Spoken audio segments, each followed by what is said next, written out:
This is the ics321 screencast on normal forms part 1.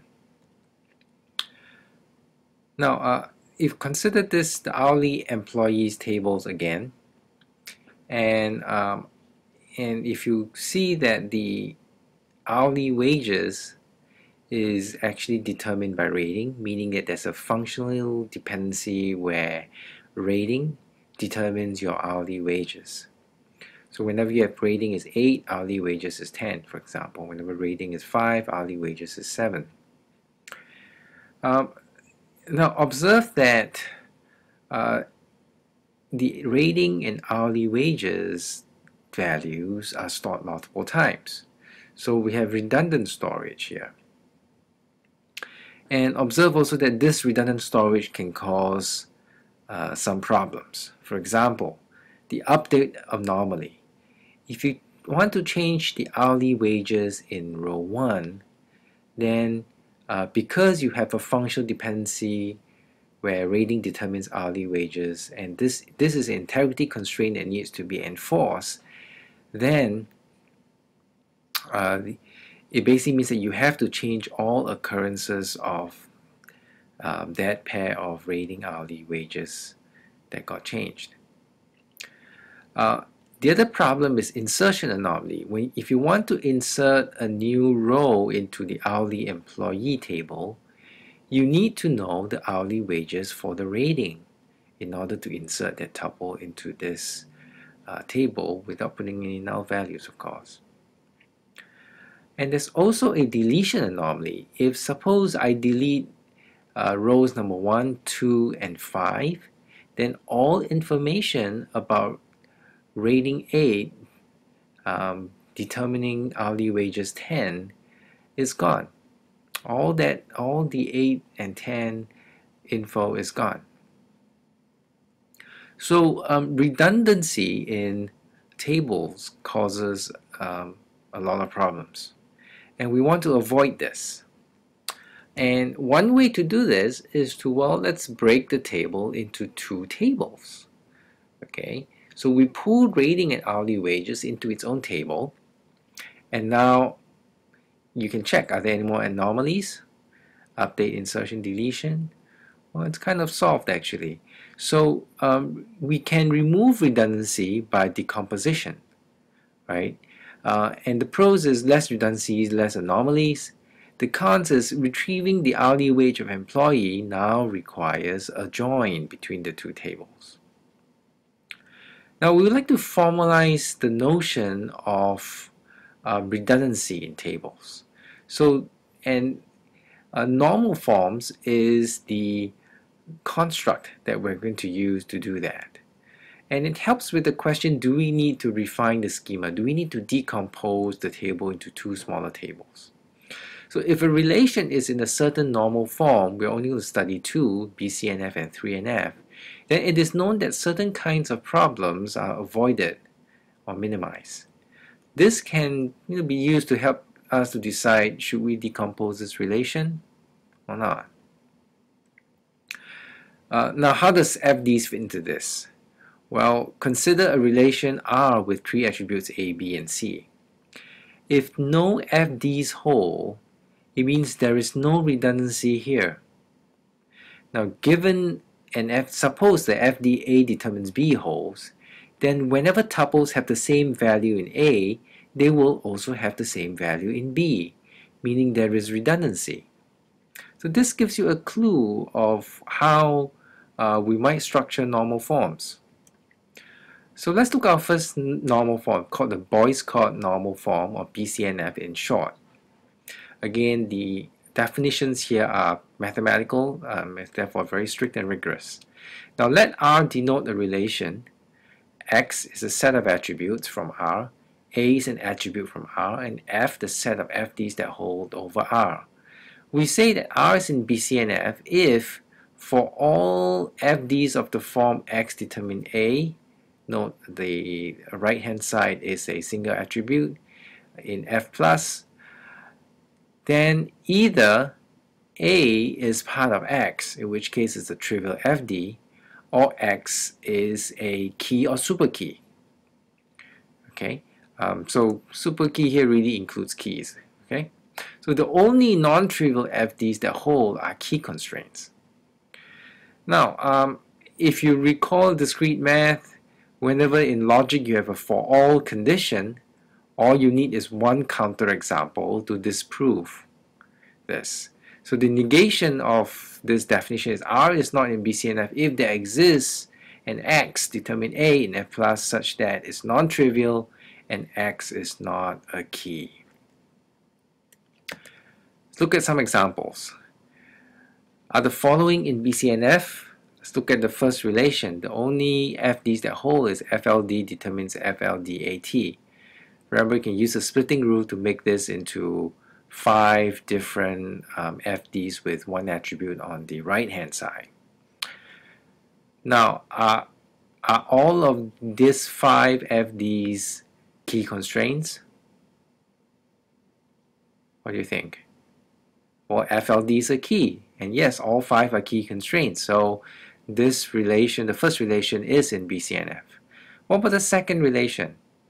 Right, we have first name, last name, date of birth, street, city, state, zip code, telephone.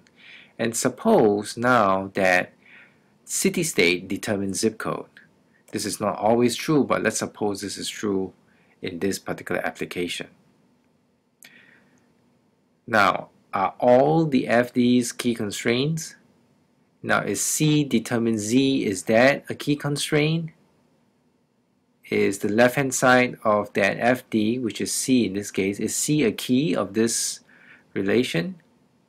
No. Hence, C determines Z is a counterexample. So this relation is not in BCNF. Right? Again, this goes back to earlier example. If whenever you have something like that, it means that C determines Z will be stored redundantly in the table. Now we come to the third normal form. Sometimes BCNF is not possible and we might settle for something that's a little bit less restrictive called the third normal form or 3NF. Now we say that R is in 3NF if for all X determine A in F plus, either A is part of X, meaning it's a trivial FD, X is a super key, or A is part of some key, right? So again, look at the negation. That's how you're going to disprove that a relation is in 3NF. Now, if R is in BCNF, obviously it's in 3NF. So 3NF is a bigger set than BCNF. It includes BCNF. If R is in 3NF, then some redundancy is possible. It's a good compromise when BCNF is not achievable, as we'll see. Now, which of the following is in 3NF, which is in BCNF? Now, we already saw that the first example is in BCNF. Hence, it must be in 3NF. Now, we saw that the second example was not in BCNF because C determines Z is not a key constraint. But does C determine Z satisfy that extra constraint in 3NF? Is the right-hand side part of some key?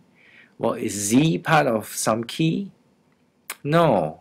Hence, the second table is not in 3NF, not in BCNF. Now consider the third table where you have student, course, and instructor. Student, course determine instructor, instructor determines course. Is this in BCNF? Note that the key is student determine course. Right? So I determine C, that's not a key constraint because I is not a key. But I determine C, if you look at the right-hand side, the right-hand side is a subset of the key student course. Hence, this relation is in 3NF. Now, we saw that whenever there's redundancies in a table, we try to decompose the table. And here we could talk about decomposition. Yes, decomposition is very useful, but could have the following problems. Some queries can become more expensive, might require joins. Given some instance of decomposed relation, we may not always be able to reconstruct the original relation. And then there's another problem that when you're checking dependencies, checking of some dependencies may require joining the instances of the decomposed relations. So there are two desirable properties of decompositions. The first property is called lossless-join decomposition. Second property is dependency-preserving decomposition. Let's talk about lossless-join decomposition. The notion here is that, well, whenever you decompose R into X and Y, we say that decomposition is lossless-join if, for every instance R that satisfies F, if you join the decomposed relations together, you should get back R, the exact tuples. Okay? In general, one way is always true, but the other may not hold. Right? We can extend this definition in a straightforward way or recursive way to 3 or more relations. Now, obviously, this is an extremely important property. It means that you can recover the original data. You do not add extra data or you do not lose data.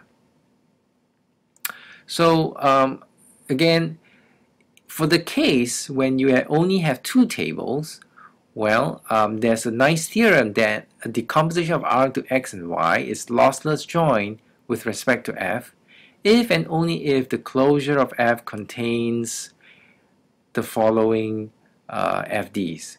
The intersection of the decomposed relation must be a key for one of the decomposed relation. So X intersect Y must determine X, or X intersect Y must determine Y. Okay, so if we look at this example here, this example shows that you may not always, a decomposition may not always be lossless join. For example, the top left table, if we decompose it into AB and BC, right, just by taking the AB columns and the BC column. Now, if you join the two decomposed relation, AB and BC, you end up with the bottom left table. And you see that you have extra data. So this decomposition is not lossless join. And the reason why it's not lossless join is that the intersection of the decomposed relation, which is B in this case, B is not a key.